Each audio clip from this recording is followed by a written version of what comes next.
here we are, their 69 GMC for the run and driving video. Got all the lights working. The dual headlight GMCs just have a killer look. I mean, it's just kind of a classic, iconic look on this truck. The front two lights on the fenders aren't working, so I'll have to get in there and replace those bulbs. Get the corner lights working, tail lights working, even your license plate lights working. So I'll take a look at that. That one's working, and see what's going on there. The dome light works on the inside, pretty cool. It's funny, the dome light must be shared with a lot of different makes and everything, because that's the exact same as the Internationals. Alright, all built in here. Again, little stuff, you know, what I call old truck stuff. You know, wipers work good. Got a couple chips, 1, 2, 3, 4 little guys. We'll slow that down, that's the low speed, and that's all you get.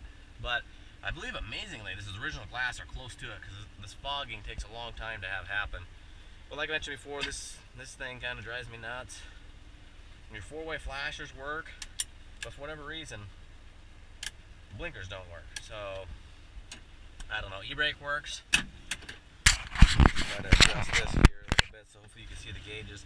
I think the fuel gauge works. I just don't understand how it reads, because there's two tanks. But I turn it off, and you'll see your oil pressure go down, and this will start going down a little bit, and it'll go to right about half. And then when you fire it up, it fires right up, and he puts on the gas. I start off in second. It's got super low first gear, so I'm going to take you around. It's a manual steering, manual brakes. I mean, if you get a tight spot in a parking lot, you'll notice it. But cruising on the road, it's killer. Goes nice and straight. I mean, it's noisy inside. You can hear the old 4-speed going. There's not a whole lot of, you know, feature comforts in this year.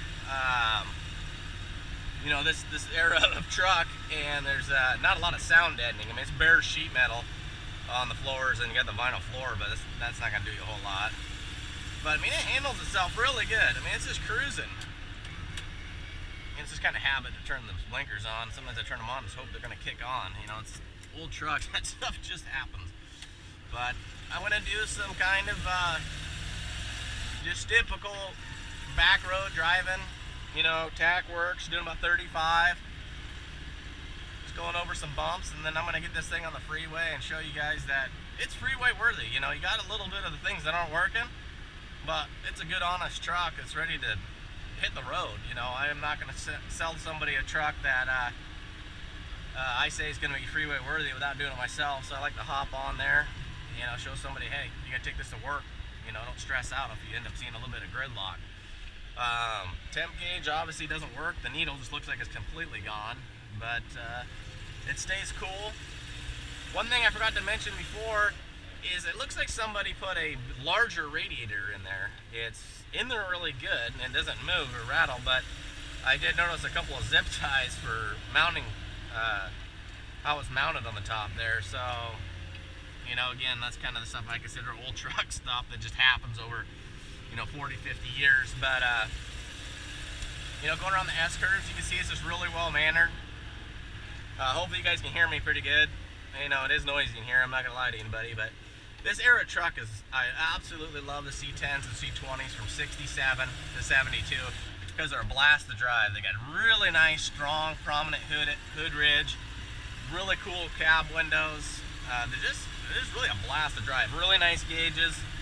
I mean, this gauge alone, you know, being original sometimes will fetch, you know, swap meets and on eBay, $300 to $600 and up, depending on condition. So they do remake them, but the original stuff is just cool. So I'm going to come to a stop up here. You can see a stop sign's coming. And show you that it doesn't die or fall on its face. I'll downshift into third. It's a pretty low geared truck. So, you know, it's manual brakes, so you're going to feel the weight of it. Come to a pretty good stop. You can see the idling about 800. Nice crisp throttle. It's not falling on its face or nothing. When it's cold, you know, if you jump out in front of traffic and stab it, you're gonna it'll stutter for a little bit, you know. But that's only the first few minutes of running.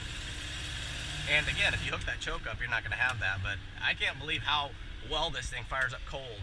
Here, we're gonna go ahead and do a sharp 90 and get going up this hill. But I can't believe how well mannered this carburetor is for not having a choke hooked up. It's pretty phenomenal. So I'm gonna give it some juice. Gotta make sure I'm not merging out in front of anybody.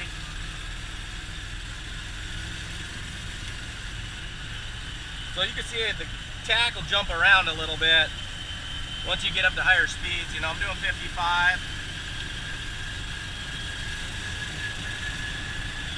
That's, you know, whether the speedometer's right or not, I mean, it's screaming about 3,500 RPM, so I really don't like to take it much above 60, but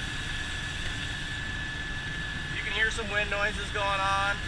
But as a driving truck, steering, front end, it's super tight. You couldn't have a front end component of this truck to actually drive or ride any better. You know, some of the wind noises might be better, or some of the noises, but it sounds like a good old workhorse. I mean, this is the era of our truck's a truck, and it's meant to do work. So I'm gonna give it some gas. You know, I'm hammering on this thing. This thing's to the wood. And I'm climbing up. So, you know, it's not dying. It's not falling on its face. It's you know, coming downshifting into third. Probably a little too fast for second gear. Again, I'm going to come to the side here. Come to a stop. Stays running. All right.